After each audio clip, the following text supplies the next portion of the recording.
गोपीनाथ देवଙ୍କ मंदिर हेब नवकलेवर खर्च हेब 3 कोटी। मुख्यमंत्री 5T अध्यक्षଙ୍କୁ धन्यवाद देले जनसाधारण। पिपिली दांडमुकुंदपुर आराध्य देवता श्री श्री गोपीनाथ देवଙ୍କ मंदिर उन्नतीकरण और सौंदर्यकरण पर दीर्घ दिनरू होई आसुवा दाबी आज पूरण होईछि। एथिपई राज्य सरकार पक्षरु 3 कोटी टंका मंजूर होइतिबा बेले स्थानीय विधायक रुद्रप्रताप महारथी आज नड़िया बाड़े प्रकल्पर भित्तिप्रस्तर स्थापन करिसेंति। ଏହି ଅର୍ଥରେ ମନ୍ଦିର ସୌନ୍ଦର୍ଯ୍ୟକରଣ ସହିତ ପ୍ରାୟ 21 ଏକର ଥିବା ବଡ଼ ପୋଖରୀର ପୁନରୁଦ୍ଧାର କାର୍ଯ୍ୟ କରାଯିବ। ଏଥିରେ ମନ୍ଦିର ଭିତରେ କମ୍ୟୁନିଟି ହଲ୍, ଚଟାଣ ପୁନରୁଦ୍ଧାର, ତୋରଣ ଆଲୋକୀକରଣ ସହିତ ପୋଖରୀରେ ରାସ୍ତା, ପାର୍କ, ବିଶ୍ରାମ ଗୃହ ଭଳି ଅନେକ କାର୍ଯ୍ୟ କରାଯିବ। ଏଥିପାଇଁ ଟେଣ୍ଡର ପ୍ରକ୍ରିୟା ଶେଷ ହୋଇଥିବା ବେଳେ ଏହାର ନିର୍ମାଣ କାର୍ଯ୍ୟ ରାଜ୍ୟ ସରକାରଙ୍କ ପୂର୍ତ୍ତ ବିଭାଗ କରିବ। ବ୍ୟୁରୋ रिपोर्ट सठिक समाचार।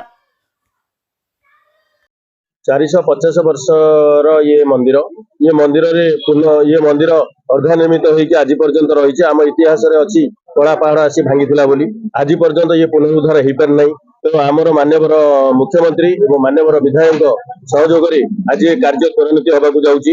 ये अंचल समस्त ग्रामवासी और ये अंचल पाखापाखि जिते लोक जुआड़ी भी अच्छा समस्त ये मंदिर प्रति समस्त इच्छा ये मंदिर केमी कार्य शेष हम बोली। तो आज से समय आसी से सुजोग आई 450 वर्षर समस्या आज अंत होती आम समस्त अनुभव करुचु। जिते पंचायत की जिते घर अच्छी जिते दुकान अच्छी समस्त गोटे आशा थी आम गोपीनाथ मंदिर तैयारी हम आमर प्रिय मुख्यमंत्री नवीन पट्टनायक आ प्रिय विधायक रुद्रप्रताप महारथी तत्वावधान यहाँ आग को बढ़िया को चली बहुत खुशी बाद मोर मुरबी माने भी बहुत खुशी अच्छा।